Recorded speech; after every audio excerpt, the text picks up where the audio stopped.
Joss, I don't know if you know about this, but have you heard of this thing called rent control?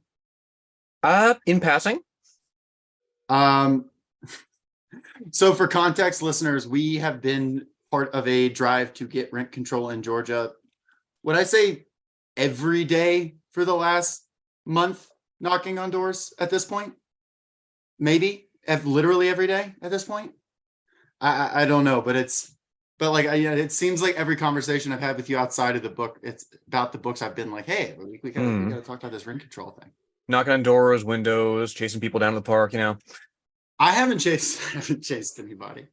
I haven't Harassing tried this. landlords, sending threatening Yeah. letters, things of that nature. Perhaps That's wrapped the around a next brick. step. Absolutely. Y'all may be hearing a third voice on here. We've got a guest. We've got Josh Boerman from the podcast Worst of All Possible Worlds on here joining us. Hey, what's up? What's up, everybody? Joining us from the blue, actually, based on That's this right. picture.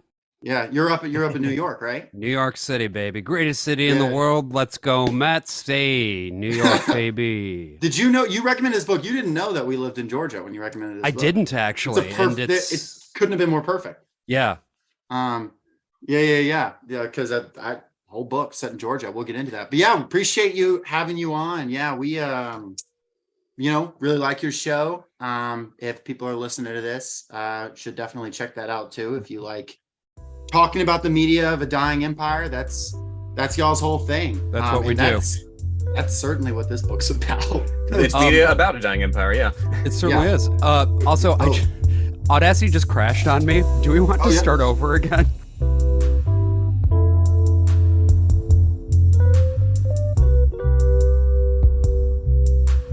The lion, the bear, and the audacity of the software. Yeah. There you All go. right. Well, as long as what you're hearing is sounding good, then I'm not gonna. Yes, it does. It does.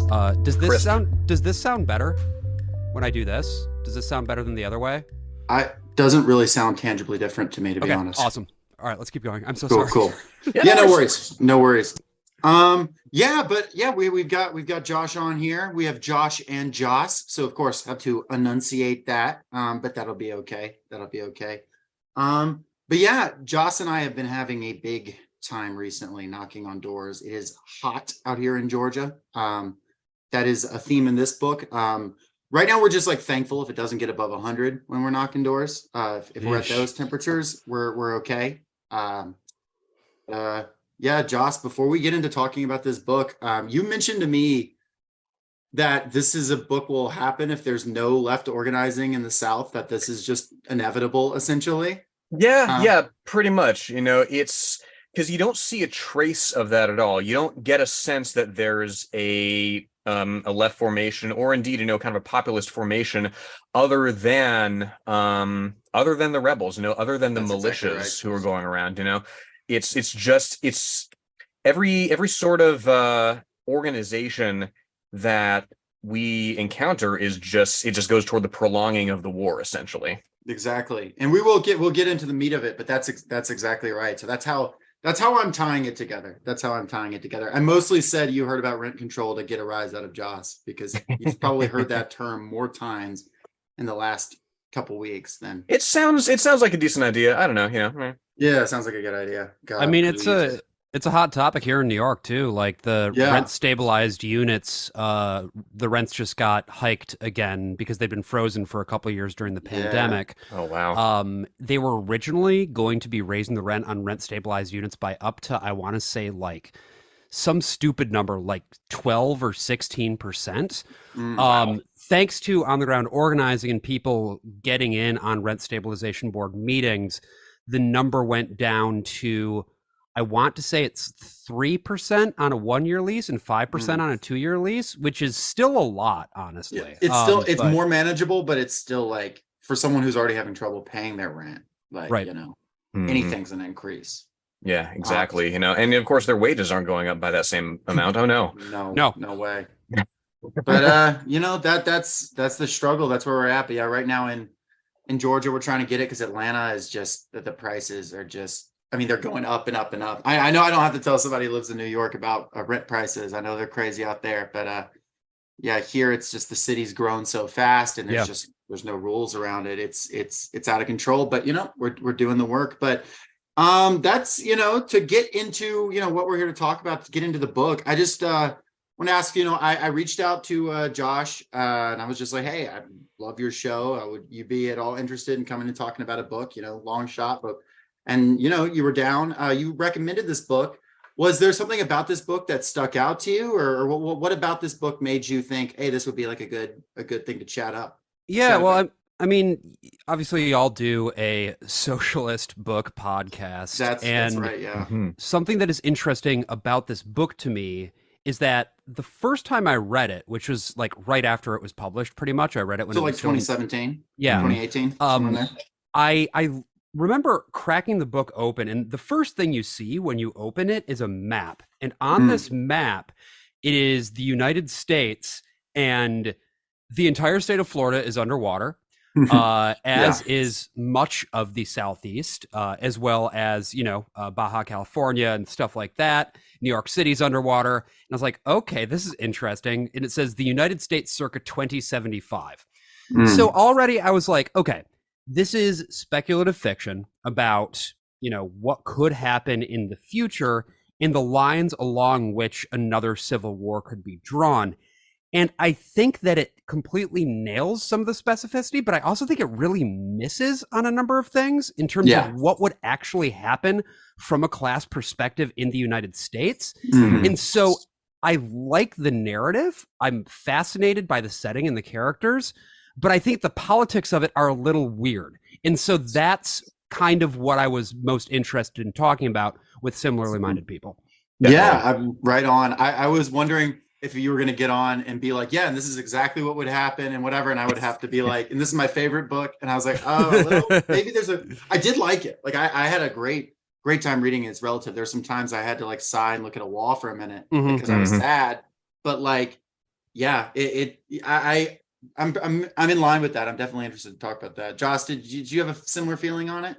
Yeah. It's I mean, I love speculative fiction. I love alternate history, and I love, speculative futures, following along from that vein.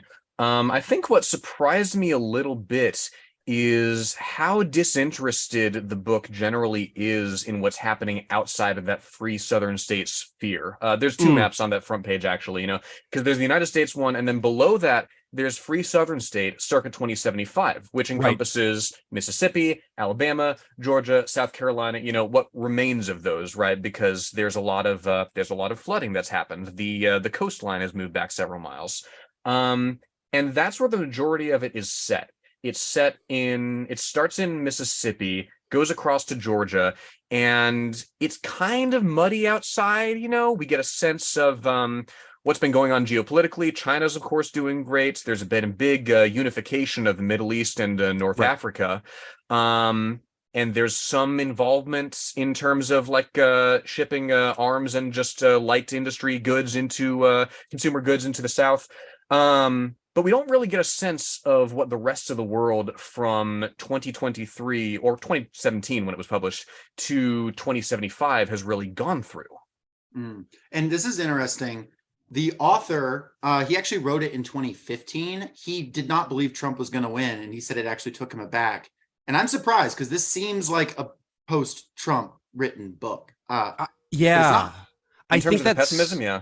And I think that's part of what grabbed me about it so much when I first read it was it was right after the election, right after the inauguration even, and there was something about how everything was totally up in the air in that moment in terms of like the possible futures. Obviously, you had the travel ban.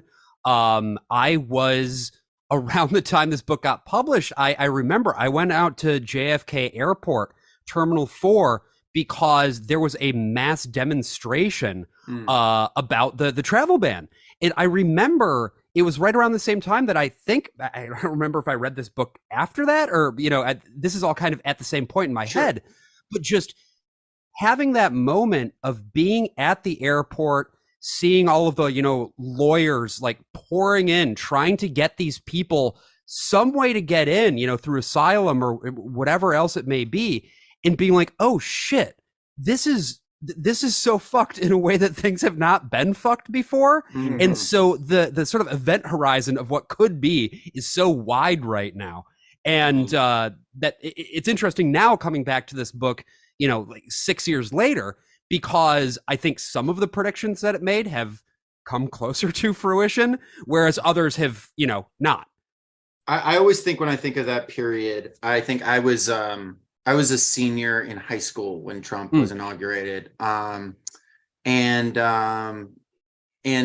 there was, right after he won, our team was in the state championship, which was a big deal. We got to go out to, wasn't the Mercedes-Benz Stadium in Atlanta at the time, the Georgia Dome at the time, which is like where the Falcons played, and you got to play the game there, right?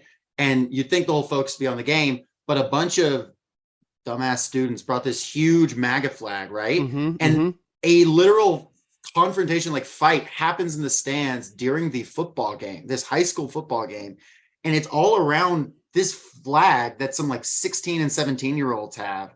And that's like the whole focus of the entire game. The camera is like panning away from like touchdown plays to watch a bunch of like 17-year-olds like yell stuff and yelling like, I wasn't like down there. I was up and like higher up in the stands, and I was like, I'm not getting anywhere close to this thing, because like what are we doing? But I remember being there and being like, man, something's up. Like this isn't good. But yeah, like, you talking about that made me think of that. Like there is it comes out of this period though, like technically he wrote it before Trump's election. It comes out of this period of like feeling like a lot of the, call it what you want, contradictions or whatever, a lot of what had been like brewing was really starting to hit the fan in ways that would continue to, in ways that maybe hasn't quite yet, because this book does take place decades in the future from now.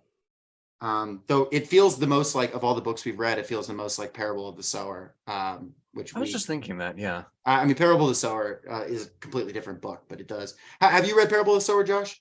I've read the Parable of the Sower from the Bible, but no. From the Bible. Yeah. That's actually what I thought you were referring to. I was like, yeah, we're going to reap what we fucking sowed. Yeah, that's true. In all sorts of ways, as we'll see, yeah. That's true. No, Octavia Butler wrote a book called Parable of the Sower that's set in the 2030s. She wrote it in the 90s. It feels a little more like this, but it's a little more like small scale, no war. It's just a family under siege, basically. It's like it's not really, it's more of a whimper than a bang in terms of apocalypses, right? As you said, no war, everything just kind of gradually sucks more and more, Well, the sequel does have a war between the US and Alaska, which is kind of a weird bear cavalry. Yeah, we'll talk about the sequel at some point. It doesn't make a whole lot of sense why Alaska is capable of fighting all 49 states, but Well, it's interesting because in this book, Alaska has a special status as well. That's true. In this book, and we learned this like from the very beginning, it's sort of like the last place that's even remotely temperate in the world. Yeah. I guess that would be why. Yeah. And it also exists during this American Civil War as like a non-aligned territory, whereas the rest of the United States is either strictly allied with the North or the South. That's right.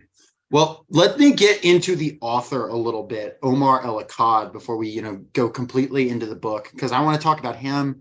He has not had a long career as of yet. He's much more of a journalist than he is of an author to date, though he has 2 novels, and both of them have been very well received. He has this one, and then in 2021 he has a book called What Strange Paradise, also very well received. In fact, even better reviews than this one. He won a whole lot of awards on it. Sounds great. It's about a Syrian refugee who washes up on an island. But he is, like I said, he is Omar El Akkad, born in 1982, second millennial we've talked about on the podcast. We've talked about so many people from so many older books, but now we're talking, that's he barely makes it as a millennial. He's the oldest possible millennial, born in 1982, but he makes the cut. Born in Cairo, but grew up in Qatar. Moved to Canada at age 16, where he got a computer science degree at Queen's University in Ontario. And most of his career, he's worked for the Globe and Mail newspaper as a staff writer. Globe and Mail being, a Canadian newspaper. Pretty big paper, and he's written for a lot of other papers as op-eds for the Guardian, op-eds for the New York Times, op-eds for Le Monde, and others. So he's had a very successful journalistic career. They had him move to the United States, to the Western United States, to cover things in the early 2000s. He covered the Afghanistan War, Guantanamo Bay. He was their guy for Arab Spring when that happened. He went out there. He was in Ferguson for a long time, covering the original BLM protests after the death of Michael Brown. Mhm. And he now lives in Portland. He continues to reside there with his wife. He still writes out there. And I got a chance to read some of his journalism. A lot of it is behind a paywall for the Globe and Mail, but it's interesting. He's got an interesting perspective. He's definitely like kind of an op-ed guy. I'm not gonna like pretend he's like some radical or something like that. I don't think he pretends he's some radical or anything, but he does have an interesting perspective, as a guy, born in Egypt, having lived in the Middle East, having experienced just, been a brown guy in the United States and Canada, having that experience of being like otherized. He writes about that. He writes, I was never aware. He has a quote where he says, like, I was never aware I was brown until I was around Canadians. And then I was really aware of it when I was around Americans. And he's a guy who is like, he doesn't talk a whole lot about like class. He doesn't talk a whole lot about money and the relations of money, but he loves to talk a lot about like militarism. He's very anti-militarist, very, pro, very pro like democracy for like global South and that kind of thing. But he talks very little about class in his journalism. And I'm not shocked to read that after reading this book. Yeah, he definitely more of a like a liberal internationalist, That's sort of right. like in that vein. Which it's interesting too that like one of the key things in this book is that empire, the Middle Eastern empire that he imagines sort of rising together. It happens after what the characters describe as the fifth spring. Yeah, So there's like a bunch of them. the idea that like every other year basically there was another Arab Spring type event. This of course did not happen. And it again, it's like, well, what do you think sparks revolutions? Like it's he seems to think that a lot of these things exist in the world of pure ideology, Yes. unmoored from material circumstances, which is particularly surprising to me given that he was on the ground in Ferguson, because Mhm. you would think that seeing what was going on there and reporting on it on the ground, you would see how people are sort of radicalized to action based on their lived experiences. But Right. The poverty, the over policing that occurs there. I think like black households in that area, just because of the degree of because of how arbitrarily police can pin you down for something, right? Following traffic laws too closely, not following traffic laws closely enough. The average household there had something like 3.5 arrest warrants. Like they can, it's a degree, it's a degree of of surveillance. It's a degree of criminalization that is difficult to comprehend unless you've really, I mean, even if you've read about it. One of his op-eds after Ferguson, and again, he's very sympathetic to the protesters on the ground. He's not, he doesn't really do the whole both sides thing. He's very much like, this is on the police, whatever, like, as is just correct objectively. Yes. But he does do this, like, is there maybe market-based solutions for policing? Oh, sure. Stuff like that. So that liberal internationalist is, I think, a good way of putting it. Like stuff that is and this is, I don't know how his politics have potentially evolved between then and now. I'm not sure. But he wrote that in 2014. He wrote this book in 2015, published in 2017. And yeah, you talking about the ideology is interesting, Josh, because the empire or union, they use both terms for it in the book, is called the Bouazizi Empire, or right. I believe it's pronounced Bouazizi, named after Mohammed Bouazizi, who is the man who set himself on fire, setting off the first Arab Spring, which is, a factual event.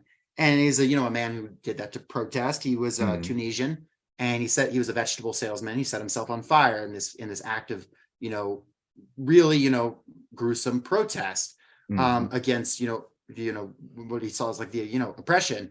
And, this is, there are definitely better sources getting into like the history of the Arab Spring and all that. I'm certainly not an expert on the Arab Spring, won't pretend to be. But it is interesting to see like this idea of like, there's just keeps being these cyclical revolutions based on like the acts of one man. It does feel like a little unmoored from like materiality, even if that's not to say one person can't influence things. Like obviously this guy did kick off the Arab Spring, but you're right that it does feel very it feels kind of up there in the ether. Well, it's well, stuff and just it's like happens. because it took like 5 Arab Springs to create the Bouazizi Empire in this setting, right? So it's weird to me that they reach back to the first one, and I mean By it's like 2022, notably, it yeah, forms Yeah. it says 2022, we've got the empire formed, yeah, which is interesting. it would be like if you called the Free Southern State like Crispus Attuxtopia, right after the guy who got killed in the Boston Massacre. Right? It's I don't know, Right. it's odd to me. I would be curious though to just talk to the author and be like, to what extent were you setting this up based on like what you think would be the most plausible outcome versus setting it up as something that is like fun for the sake of the plot speculatively? Sure. Because I do think that mechanically the existence of this empire is very interesting because, in this world, due to the fact that they've been able to all come together, and this is presumably, an empire that spans basically all of the way from northern Africa over to Iran. They now have unified and are existing as an actual counterweight to the United States. And the United States, due to its imperial history, they're constantly seeking ways to take it down a peg, and that includes allying themselves with this breakaway southern state for tactical reasons, which feels like something that could actually happen. Yeah. I think Joss, you said in your text to me something along the lines of, it's like the US's worst nightmare is this like global South hegemon, basically. Yes, and that's where the sort of dichotomy between what's mechanically possible and what's like speculative in like purely more in the fantasy realm for the setting. I think that line gets danced over, to the north and south side of it, again and again, right? Because there's certain elements that could be plausible. There's certain elements, I think, that, like you could see, there's a line in there about European refugees crossing the Mediterranean to North Africa, because now there's so much more economic opportunity in, that rising part of the world. There's sort of a decay setting in the old Western democracies, right? Quote unquote democracies. There's certain things that you could see geopolitically happening, but there's also certain things that are more direct winks, I think, to the present state of things, except reversed, right? Sure. I'm thinking of a lot of the parallels to Palestine, for example, in the Free Southern State. Yeah. I think there's like there's a wait, one second. Sorry. Elaborate. What do you mean? What do you mean it parallels Palestine, the Free Southern State? 1 second. Well, there's a part. There's a part. Also, well, and certainly not a 1-to-1 comparison, but there's a part where it says that there's a bunch of debris being collected that people are sifting through, and it picks out keys in particular as something that's that's very, very important to. You mean like the experience of like the refugees and the people who have. Okay, I got you. Yes, I was gonna say that's not the dynamic at all, but no, that makes. But there's other parallels too. Like they wall a whole area off. That's an impenetrable barrier, like Gaza. That's a weird part of it. And yeah, I am. Yeah, we should probably like get into the plot of it because there's like just so many like different like separate things. But it's like a thing. We're gonna jump around, and that's fine. As always, like spoiler alert. You if you've listened to the show before, like we're gonna talk about the book. I don't know. Spoiler alert for 40 years in the future. Yeah, and one more thing I wanted to say is we've talked about this in like dystopia texts in the past, like.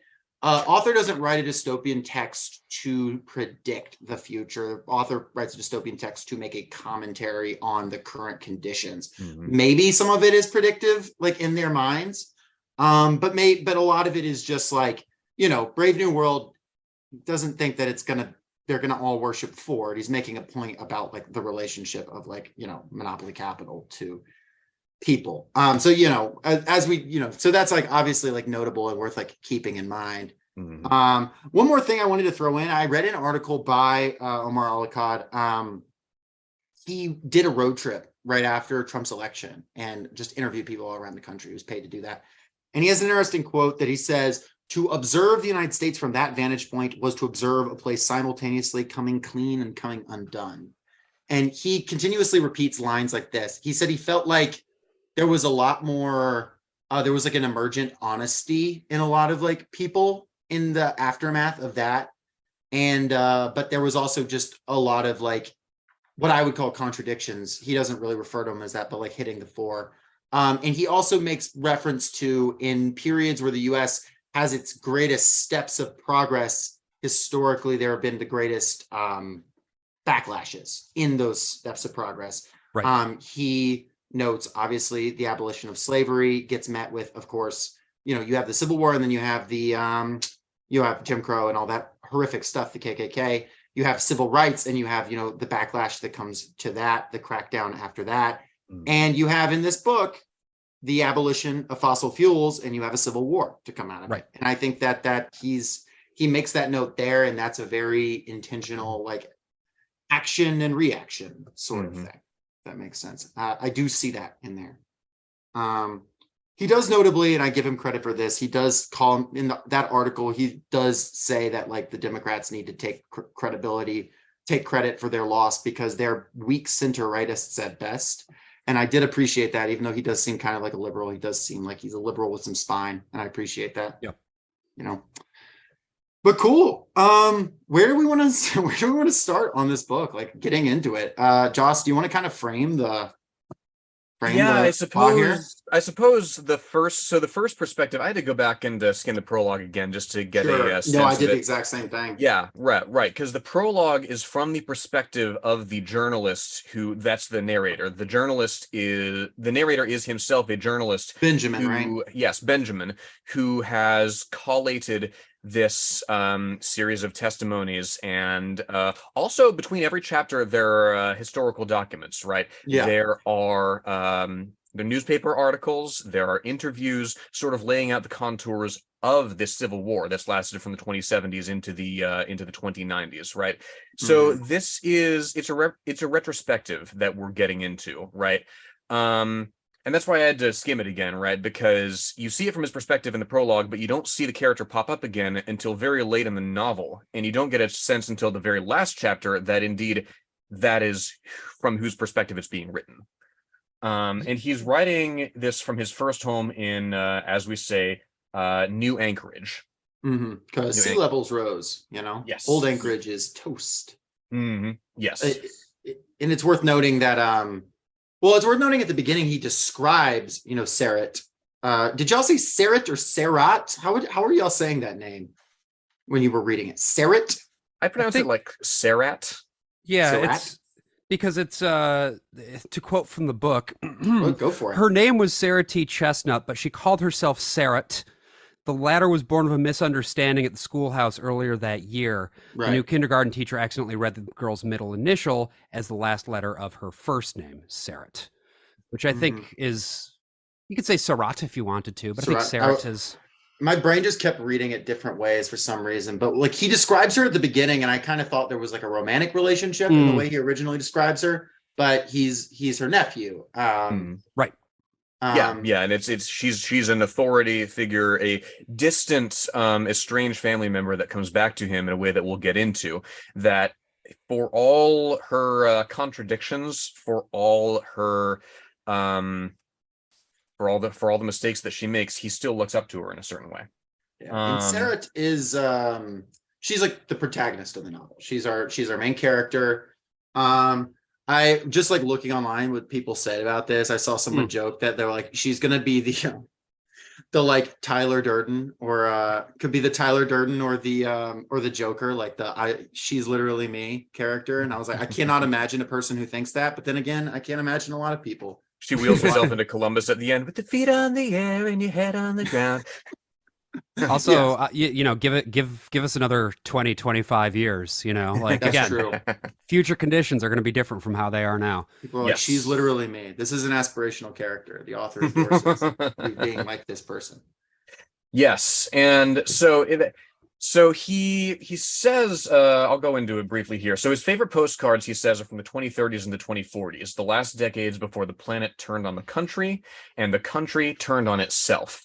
They featured pictures of the great ocean beaches before rising waters took them, images of the Southwest before it turned to embers, photographs of the Midwestern plains, endless and empty under bluest sky before the inland exodus filled them with the coastal displaced, a visual reminder of America as it existed in the first half of the 21st century, soaring, roaring, oblivious.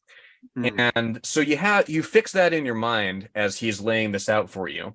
Notably, we never hear again about the inland exodus, but not too terribly important. It makes a couple references to like overcrowded cities where people resent the migrants. So I figured that's what it was like referring to. Well, I also think the inland exodus in this world is largely to the upper Midwest. Right. And we aren't really privy to what's going on there because this entire book takes place in the southern United States. Yeah, yes, exactly. Yes. And to a degree, I mean, we can get into that. To a degree, I think that kind of myopia, regionally speaking, there's a reason for that, but it's something that kind of piques my curiosity. But he ends the prologue with, "This isn't a story about war.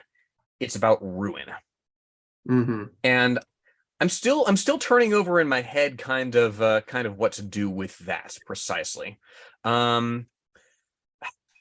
It's interesting having read Josh, last week we talked about Blood Meridian, Cormac McCarthy's Blood Meridian, and having read this right after that, not only was it two gut punches in a row, but it was also just a situation where like that's a few hundred years ago, not even, the conquering of the West, this settler colonial violence of this ancient day, and this is a sort of the sins kind of coming home that you said earlier, reap what you sow situation. It feels very much like a weird duology here, but it's like interesting right after that, thing after thing. Joss, you did mention to me, we were like, man, after reading Blood Meridian, I do wonder what like Cormac McCarthy would have written some of this stuff as, because Akkad is a little less subtle than McCarthy in some of his like prose. Yeah, subtlety's not exactly his strong suit.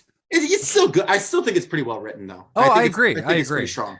I mean, I wouldn't have recommended it if it wasn't at least a half decent read. And I think there are parts of it that are really something else.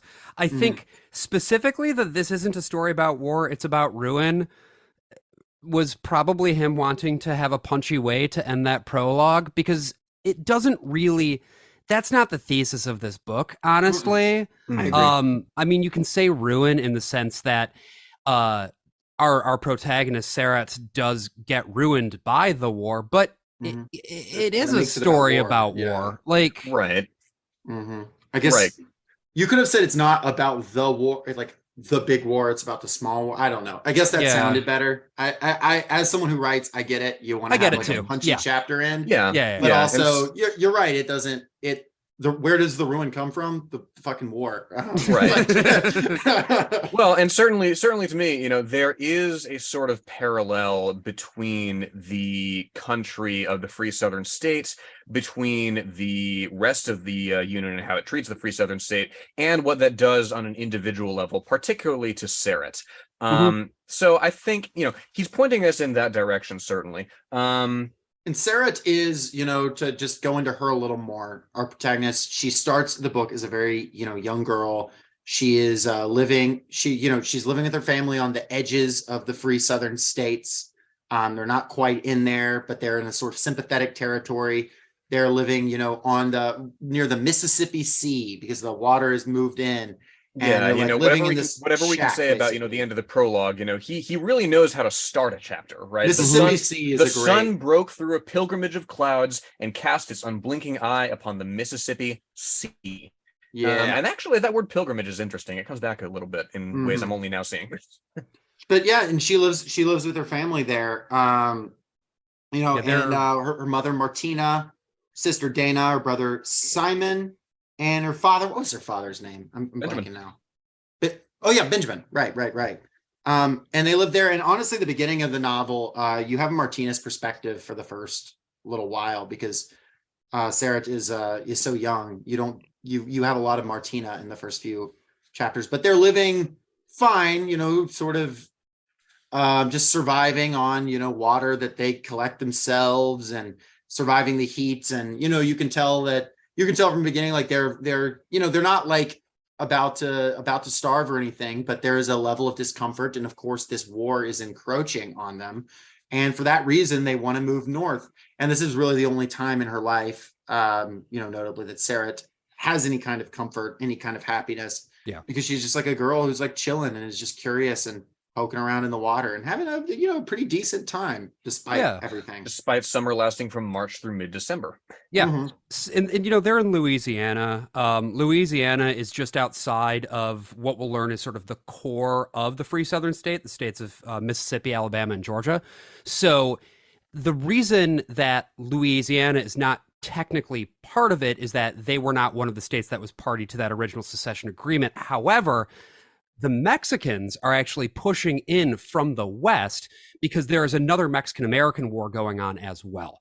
Mm-hmm. Now, something that I thought was kind of interesting about this is how it really sets it up. He does a very like Southern Gothic kind of thing here, where, it's everything is hot and sweaty all the time, and the emotions are right at the surface of everything that's going on. It's kind of melodramatic. But this is also where we learn that the whole reason for the secession was because of the ban on fossil fuels, that the United States government banned fossil fuels. As a result of that, in these states, they were like, no, we want to keep our fossil fuels.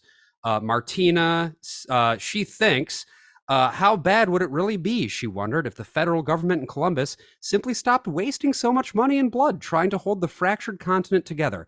Let the Southerners keep their outdated fuel, she thought, until they've pulled every last drop of it from the beaten ground. She doesn't have a frame of reference for what's going on broadly geopolitically because she probably is in a place where she didn't get much of a formal education because this is where things have already fallen apart. Yeah, it's already declined significantly prior to the war. I mean, it says, and we don't know all the details of what the world turning on the U.S. looks like in the 2030s, 2040s, 2050s, but we can kind of get an idea. The U.S., they move away from the dollar. The U.S. stops being able to project power overseas in the same way. Maybe the U.S., we know that the U.S. has to reopen up a whole lot of industry inside the United States because there's a lot of references to like sweatshops and in that sort of thing. You don't really see the inside of it, but there's a lot of reference to internal cheap industry. So, seemingly that you're not seeing the same level of like, imports from the global South. You're seeing like charity imports, basically, is what you're saying. Well, and much of the farmland is no longer arable. So instead, all of the agriculture is produced in these gigantic greenhouses, basically, vertical farms. I'm just, I am, with my job, I work with, I meet people like in the agriculture department, the state agriculture department. I'm like, they're already talking about that. Yeah. That's completely legit. I'm not environmental scientist, so I don't know the details of all the science of this entire book, but like a lot of it's on the money, and that is absolutely on the money. And I doesn't really go into what the war with Mexico was, what the whole deal was, because that's, again, not the focus of the novel. I don't think it's necessarily a mistake of the book. It's just like, that's not the point. And the character doesn't give a shit. Sarah doesn't care what the war with Mexico was about. But that's part of the reason Texas isn't like all in on this war, is because they're already like messed up from that. There is fighting out in Texas. It talks about it. There's even a character who lost family out in Texas, but it's like that was like kind of settled at the beginning of the war. And also notably, South Carolina being the first state to rebel, and having been the first state to rebel in the Civil War, and prior to that, almost rebelling under Andrew Jackson. Before that, they're like, we're going to unleash this like disease that paralyzes everyone in South Carolina temporarily. And like, surprise, surprise, it doesn't kill everyone in South Carolina, but it basically like turns them into zombies. We don't really see exactly what happens, but they get, South Carolina's dead zone. Yeah, it's walled off Gaza style from the rest of the country. Yeah, and everybody, all the refugees from South Carolina, I don't know if we meet a single person from South Carolina that I recall, but you do when she's running letters letters, you meet like she has to go into the South Carolina. Yeah. Because the refugee camp that the Chestnuts end up in, it's divided into 4 quarters based on which state you're from. You're from Mississippi, Alabama, Georgia, South Carolina, and they're named after those states. And the South Carolinians specifically are described as like the most insular, the meanest, the hardest people, because essentially that's who's left. That's who's left. And you mentioned Texas as well. There are some Texans who have managed to like make it out to different places. Later on, they mentioned that in, I want to say, Augusta, there's a little settlement that's called Little Houston, because Houston and all of the Gulf towns and cities of Texas are, of course, underwater. Mhm. The booming metropolis of Augusta just cracks me the hell up. Yeah. Oh yeah, Living so close to there, Josh. I don't know how much time you've got to spend in Georgia in your life, but A fair bit of time. I like Atlanta a lot. Oh yeah, Mm. no, we it's like lovely. it too. But yeah, Savannah too. in fact, the fact that Milledgeville gets mentioned in this book, it's where I went to college. Very small, pretty small town. Did you feel like this book was just for you? Yes, it was just like they were like, "Hey, Jacob, here's a little thing. Here's a little thing. Oh, you mentioned like the old Baptist church on Peachtree Street. It's got the governor's mansion in there. they got the right address for the governor's mansion. The fact that there's all these slums like around Atlanta, that oblique reference to kind of the perimeter, in that split between like ITP, OTP, like it speaks to us. It speaks to us certainly. What else speaks to me in a little more confusing way, I think. I want to really delve into what's called the Sustainable Future Act, because that's the bill that outlaws fossil fuel usage. And it's interesting to me. So the first sort of historical excerpt we have here, right, from Federal Syllabus Guidelines, History, Module 8, the Second Civil War, right? And it describes the primary cause, the proximate cause thereof, as Southern resistance to the Sustainable Future Act, a bill prohibiting the use of fossil fuels anywhere, championed by President Daniel Key, was in part a response to decades of adverse climate effects. Rip to a real one. Yes, the key to our future, perhaps. The waning key to all this. Yes. I'm always saying that, yeah. Yeah, in part a response to decades of adverse climate effects, the waning economic importance of fossil fuels, and a deadly oil train derailment in Williston, North Dakota in 2069, which stands out to me, because we've had a deadly derailment of our own earlier this year, and the speed of it is intriguing to me, as well as the idea of sweeping legislation getting passed because of a disaster like it, because we've seen what happened to East Palestine. It feels like nothing's happened since then. It's just kind of gotten memory hold. I guess it's worth noting in this world, like you do have things like New York literally flooding, though. Like there, it is a condition in which like it sounds like the act was passed pretty late, honestly. 2069 is like post there being no Florida. It would have to be, really late. The map of 2075, all of Florida is underwater, including the Panhandle. It's that gone. Seems like late as hell, to be honest. Right. Which sort of because the other big prohibition in American history, of course, is alcohol, right? And how that failed largely because of it was illegal to produce alcohol. It was legal to transport alcohol, right? It was illegal to sell alcohol. But, what do we remember about it? Speakeasies, that, the speakeasies, bootlegging, we still remember that it was largely, we remember it being skirted, not it being effectively enforced. And that's kind of what's happened here, because there's a lot of machinery that's said to run on both solar and other sustainable fuels, and also fossil fuels. And the fossil fuel sort of version of one or another car is explicitly stated to be more efficient. They drive electric cars called TikToks.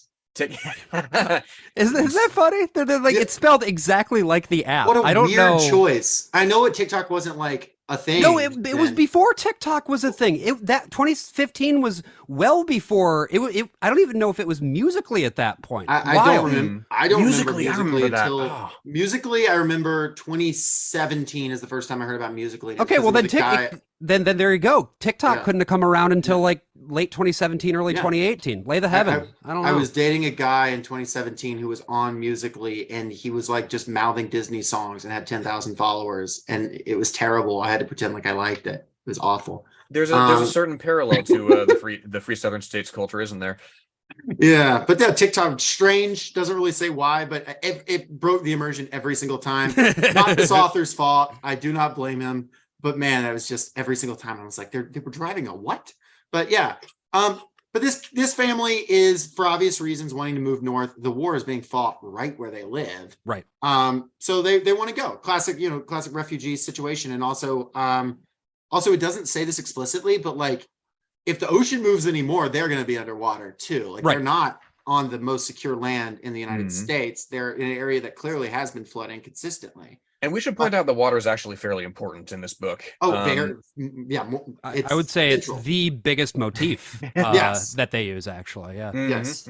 Absolutely. They're at the edge of the water. That's where she has her happiness. She has this, and her father, Benjamin, and he's going to try and get a permit to go north, and he dies in a rebel attack. There's it makes a distinction between these Southern soldiers and rebels. The rebels are like basically militia groups, and it seems like the militia groups do most of the fighting in this war, especially after the first few years.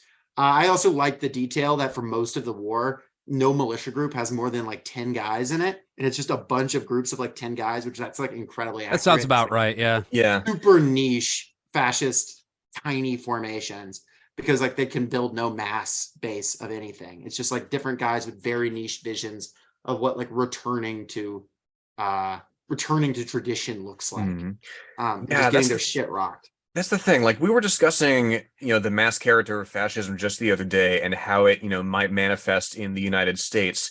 And it both hobbles it and also kind of transmutes it into something new and unpredictable. The fact that it has to contend with so much atomization and so much alienation, and nobody can agree on what exactly this palingenetic ethnostate they want to build looks like, right? Mm-hmm. Well, I think another thing that they managed that the author really manages to nail here is the large variety of different reasons that people would get on board with this fight. Yeah. That within the militia people, a lot of them are just like, I love the South or whatever. But there are some people who are driven by personal experience that they've had. There are some people who are driven by spite. They are specifically, frustrated with the Northerners who they have encountered and stuff like that. And one of the things that I think this book does effectively nail is the way that people get radicalized. Like Sarah is, of course, the protagonist and the one who experiences this radicalization throughout her life, which is the arc of the book itself. But that radicalization doesn't just happen because somebody was mean to you online or whatever. It's the result of a series of experiences where you are made subject to violence at the hands of whatever the authority is, in this case being the state government of the United States. Right. And like the United States, this book doesn't do a thing like this is not the Civil War. Like this is not a civil war like the old Civil War, right? Like this is not a war over slavery. Now it is over fossil fuels, and the South is like in the objectively wrong position on fossil fuels, obviously. However, there is real like not to say that there weren't like bad things that the North did in the Civil War, but this is not to be compared to the original Civil War in the sense of what the North is doing. Yeah, here. The Blues are not saying we're going to invest in the South and help y'all get off fossil fuels and whatever. And when they are bad, and they were just using those fossil fuels, and they are obviously responsible for a lot of these things, and they are unleashing drones, and they are unleashing illness on an entire state that effectively kills, or worse than death, sort of zombifies, again, kind of unclear, an entire state of people. They embargo them, they bomb them. I mean, the shit they do, and they later on have militants slaughter refugees. Like it's a very, very bad time. It's one of those kind of like aesthetic parallels is this Civil War, right? Because you get, and also the prohibition aspect of it, right? Because again, it's a too little too late sort of thing, right? It's a heavy-handed sort of act that doesn't involve any kind of just transition, because you think, if fossil fuels were illegal like tomorrow, who would that affect?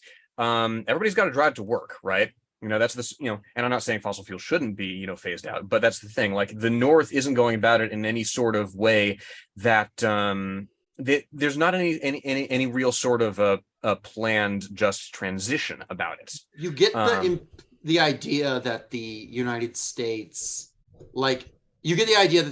is so late to the game on basically everything in this book that everybody else has figured this out one way or another. And there is at this point in the book alternative technology that is superior to the technology we have now in like 2023 that a lot of Southerners are not using out of spite and out of because it even says like they can't export their oil anywhere. They're Right. not, they can only use it there. Like they said, like as soon as they rebelled, basically it was like, oh wait, what are we even rebelling? Like we have no source of foreign capital. We have nothing. Well, and as regards the things in this book that stick with me as ringing extremely true, burning as much gasoline as you can out of a place of spite, Yes. Yeah. especially in the South, that is extremely real.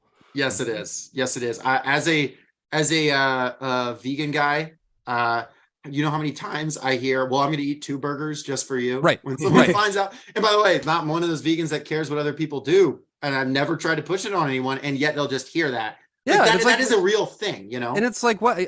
I'm so owned right now. Like Yeah, it's not what do you like want me to we're do? You're probably going to eat 2 burgers anyway. Like, Okay, it's that, yeah, and it's same. yeah, But yeah. with the fossil fuels, it's even more so because it's like, I'm going to kill everyone because of you. And you have Sarah does that. Like Mhm. she insists the house runs on an inferior engine. That's right. basically. That's right. Yes. After she makes it out of, because she ends up getting to the camp. They all end up, they flee the front line, which Yes. it turns out actually the front magically ended like right then and there, so they didn't need to escape after all, but they Mhm. did because they had no way of knowing. And Dramatic once irony sucks. Yeah. once they are in the camp and beyond, Sarah is like, no, we're burning gas. I don't care. Mhm. Fuck you. We're burning gas because that's how we do it. Mhm. Right. And it's her family, like we said, has to flee at this point. They managed to make it to this refugee camp. The refugee camp might be, I really like this a lot, what's written in the refugee camp. I like them saying she walked over to Georgia, she walked over to South Carolina, because it's on this like border area. I think it's very Mhm. well constructed. She meets it all in all, like it's mostly about the connection she makes there. They're there for several years. And from the beginning it says like she was there for years before the slaughter. Like the slaughter's coming. It Yeah. probably didn't even need to say that for you to know the slaughter was coming. It's just it's in the nature of it. But it's a recurring sort of tactic that the author uses, right? Because by now has also been mentioned the reunification plague, right? So we know Oh immediately. yeah, Yeah, there's going to be a reunification of the country, and then there's going to be a plague that kills over 100 million people, right? And so you kind of have an inkling of an idea that it's going to be Sarah pretty early, and like by probably a third of the way into the book, I was like, oh yeah, the book ends with her killing 100 million Oh, people. yeah. So, And that's not If like that. I appreciate that Yes, I choice, do, I right? do. Like Agreed. they weren't trying to do what I think a less skilled author would do and be Mhm. like, what do you think's gonna happen next? Yeah. This is a future history. He's assuming Yes. that you already know what happened in broad strokes because you are in the world of this book reading this in like 2120 or something like Mhm. that. And so of Yeah. course you're going to know about the signposts. What you don't Mhm. know is what happened in between. And that's exactly Yes. what he does a good job of showing. Mhm. Yeah, Which because I it's think- like part yeah. of the. Oh, I'm sorry. Go ahead, Joss. Well, because I'm looking here at the second sort of excerpt, right, which deals directly with, because the first one's of course about the precipitating incident of the Civil War, right, and then the second one, these the calls of our blood, dispatches from the rebel South. It talks about Josh, as you were saying, radicalization, about how Mhm. people do it.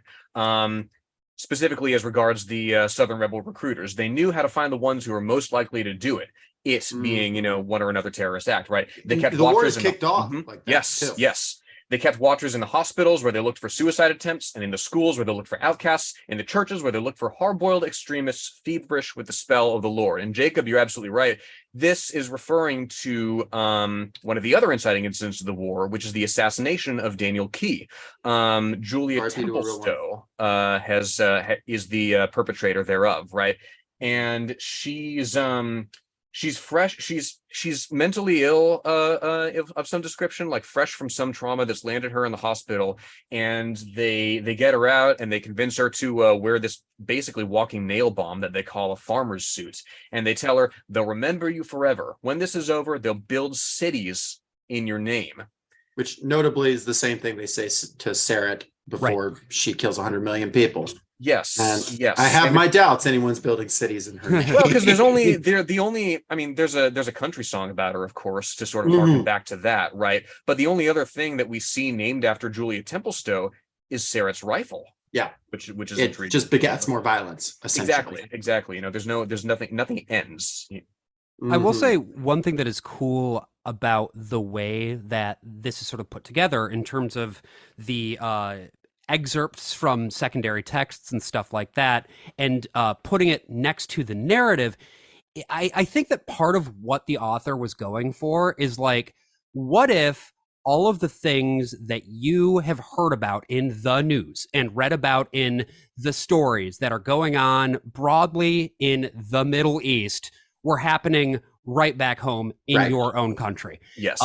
It is sometimes, I think, less than fully successful in transposing the context because, again, there are some things that are just very culturally specific that I don't know that you can be fully party to unless you are like born and raised in the United States for your whole time. And you know, he's coming at it as an Egyptian Canadian. So like there's some differences. But overall, I do think it really accomplishes that primary goal of being like, yeah, what if it were like this for you? And he very much sees, sorry. No, just like, how does that make you feel? Where are you at on a gut level with that? You know, that's what I think it really gets to.